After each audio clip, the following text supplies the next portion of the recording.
कवि William Wordsworth स्वभाव से आलोचक नहीं थे। आलोचना उनका उद्देश्य भी नहीं था। मूलतः वे कवि थे। विलियम वर्ड्सवर्थ का जन्म सन 1770 में इंग्लैंड के कम्बरलैंड इलाके की सुरम्य वादियों में हुआ था। कैम्ब्रिज के सेंट जॉन्स कॉलेज के स्नातक वर्ड्सवर्थ प्रकृति के अनन्य प्रेमी थे और लगभग पूरा जीवन उन्होंने शहरी भीड़भाड़ से दूर प्रकृति की गोद में ही बिताया था। उन्होंने इंग्लैंड के विभिन्न क्षेत्रों तथा अनेक यूरोपीय देशों की बार बार यात्राएं की और अपने समकालीन लेखन कर्मियों से उनके बराबर निकट संपर्क रहे। कॉलरिज के संपर्क में वे 1795 में आए। वर्ड्सवर्थ का पहला काव्य संग्रह an evening walk and descriptive sketches सन 1793 में छप चुका था, किंतु विशेष प्रसिद्धि कॉलरिज के साथ सहयोगी प्रयास से लिखे गए लिरिकल बैलेड्स को ही मिली। इस संग्रह में ज्यादा कविताएं वर्ड्सवर्थ की ही थी। उनकी काव्य रचना तथा प्रकाशन का सिलसिला नियमित रूप से अंत तक चलता रहा। उनके आत्मकथनात्मक काव्य द प्रिल्यूड का प्रकाशन उनकी मृत्यु के बाद हुआ। कवि के रूप में वर्ड्सवर्थ को व्यापक स्वीकृति मिली। सन 1843 में उन्हें इंग्लैंड के पोएट लॉरिएट के पद से सम्मानित किया गया। सन 1850 में 80 वर्ष की आयु में उनका देहांत हो गया। अंग्रेजी साहित्य में शास्त्रीय नियमबद्धता के विरुद्ध सुगबुगाहट 18वीं सदी के मध्य से ही होने लगी थी, किंतु काव्य के क्षेत्र में शास्त्रीयता के विरुद्ध स्वच्छंदतावाद के रूप में स्पष्ट विरोध सबसे पहले 1798 में लिरिकल बैलेड्स के प्रकाशन के साथ सामने आया। वर्ड्सवर्थ ने अपनी आलोचनात्मक मान्यताओं को लिरिकल बैलेड्स की भूमिका में कलमबद्ध किया है। लिरिकल बैलेड्स के 3 संस्करण सन 1800, सन 1802 और सन 1815 की भूमिका में काव्य विषयक आलोचना लिखी है। सत्यदेव मिश्र लिखते हैं कि ऐसा अनुमान किया जाता है कि 1800 में प्रकाशित लिरिकल बैलेड्स की भूमिका तो वर्ड्सवर्थ द्वारा स्वरचित थी, परंतु 1802 और 1815 की भूमिकाओं में वर्ड्सवर्थ ने अपने मित्र कॉलरिज द्वारा लिखी हुई टिप्पणियों को भी समाविष्ट कर लिया था। डॉक्टर ओम प्रकाश गुप्त तथा डॉक्टर गोवर्धन बंजारा के अनुसार लिरिकल बैलेड्स की भूमिका स्वच्छंदतावाद का परिचय पत्र मानी जाती है और वर्ड्सवर्थ को स्वच्छंदतावाद का प्रवर्तक माना जाता है। वर्ड्सवर्थ ने कवि और कविता के उद्देश्य, विषय, स्वरूप, भाषा शैली, कविता क्या है, कवि क्या है, काव्य और कल्पना, काव्य प्रयोजन, छंद आदि के विषय में लिरिकल बैलेड्स की भूमिका में विस्तार से लिखा है और कविता को उन्होंने एक प्रयोग माना है। इस व्याख्यान में मैं डॉक्टर अशोक पटेल वर्ड्सवर्थ के कविता क्या है, कवि क्या है, काव्य की परिभाषा और स्वरूप के विषय में बताने का यत्न करूंगा। सबसे पहले काव्य की परिभाषा। वर्ड्सवर्थ काव्य की परिभाषा देते हुए लिखते हैं, all good poetry is the spontaneous overflow of powerful feelings. It take origin from emotion recalled in ट्रांक्वालिटी।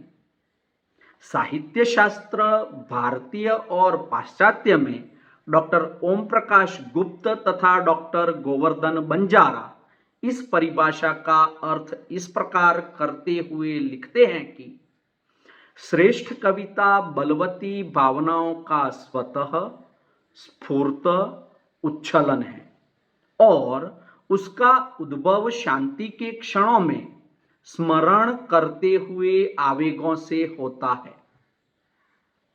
Wordsworth साहित्य शास्त्री नहीं थे। अपनी कवि दृष्टि और सिद्धांतों को स्पष्ट करने के लिए लिरिकल बैलेड्स का आमुख भी उन्होंने मित्रों के आग्रह पर लिखा था। वे कहते हैं, इसका प्रकाशन प्रयोग के रूप में हुआ था। यह प्रयोग मैंने इस उम्मीद से किया था कि इससे यह तय करने में किसी हद तक मदद मिल सके कि प्रबल अनुभूति की अवस्था में मनुष्य की वास्तविक भाषा को छंदबद्ध करके क्या पाठक को आनंद प्रदान करवाया जा सकता है, उस प्रकार का, उस प्रकृति का आनंद जो कवि प्रदान करना चाहता है। इन पंक्तियों में वर्ड्सवर्थ की काव्य सिद्धांत की कुछ मुख्य मान्यताएं सूत्र रूप में आ जाती है। जैसे कविता प्रयोग है, कविता का जन्म प्रबल अनुभूति से होता है, इसमें मनुष्यों की वास्तविक भाषा अर्थात बोलचाल की भाषा का प्रयोग काम्य है, कविता छंदबद्ध होती है, वह आनंद प्रदान करती है। काव्य का स्वरूप। वर्ड्सवर्थ ने कविता को प्रबल मनोवेगों का सहज उच्छलन कहा है। साथ ही साथ उन्होंने यह भी स्पष्ट किया है कि मूल्यवान कविताएं वही समझी जाती है जिनके पीछे कवि की गहन और दीर्घ विचारशीलता का आधार होता है। ऐसा कवि जो स्वभावतः असामान्य रूप से संवेदनशील हो। कविता के स्वरूप को स्पष्ट करने के लिए वर्ड्सवर्थ ने रचना प्रक्रिया पर विस्तार से विचार करते हुए कवि की परिभाषा का सवाल उठाया। उन्होंने प्रश्न किया कि कवि किसे कहते हैं या कवि क्या होता है, वॉट इज अ पोएट, और उत्तर दिया कि वह एक ऐसा मनुष्य होता है जो अन्य मनुष्यों से कुछ कहता है। He is a man speaking to man.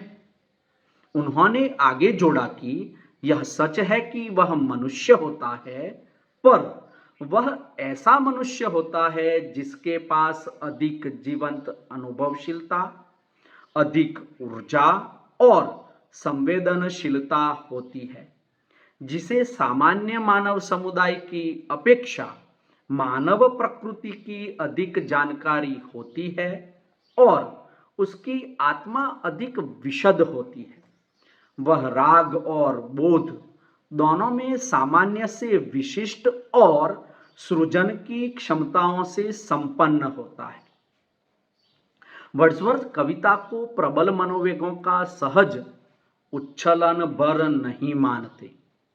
उन्होंने इस सूत्र के बाद विस्तार किया कि वह शांत मन स्थिति में भावनाओं के अनुस्मरण से जन्म लेती है, अर्थात मनोवेग या भावावेग की तात्कालिक अभिव्यक्ति कविता नहीं है।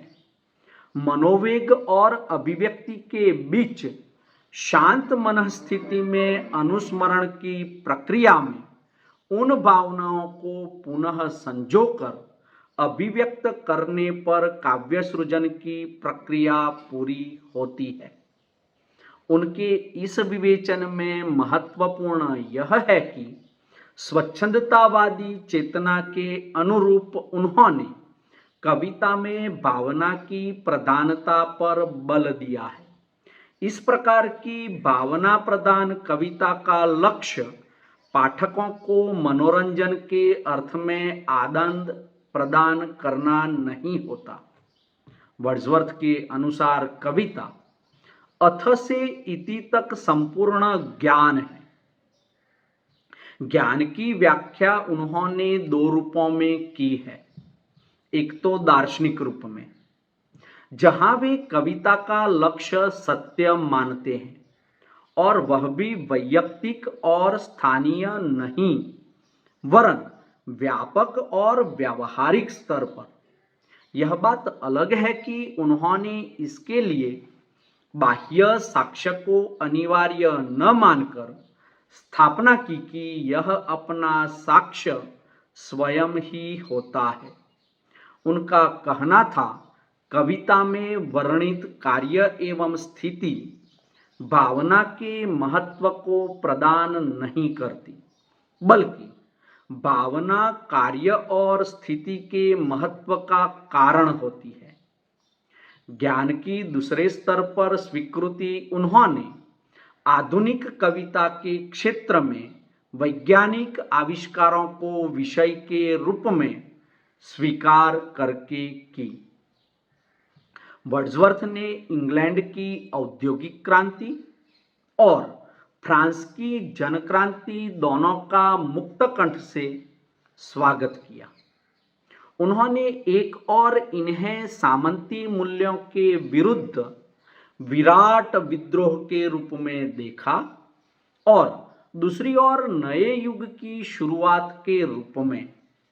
उन्होंने नए वैज्ञानिक युग का स्वागत करते हुए भरोसा दिलाया कि जब वैज्ञानिक आविष्कार समाज के दैनंदिन जीवन में परिचितों के रूप में प्रवेश कर लेंगे तो कवि उनके साथ वैसा ही व्यवहार करेगा जैसा हाड़ मांस के जीवित प्राणियों के साथ करता है, जैसा वह अपने परिवार के सहवासियों के साथ करता है। निष्कर्ष रूप में कहा जा सकता है कि वर्ड्सवर्थ के अनुसार कविता में अनुभूति की प्रधानता होती है, पर इस अनुभूति के मूल में व्यापक सत्य की खोज का प्रयास होता है। इस अर्थ में उसमें गरिमा और दार्शनिकता का आधार रहता है।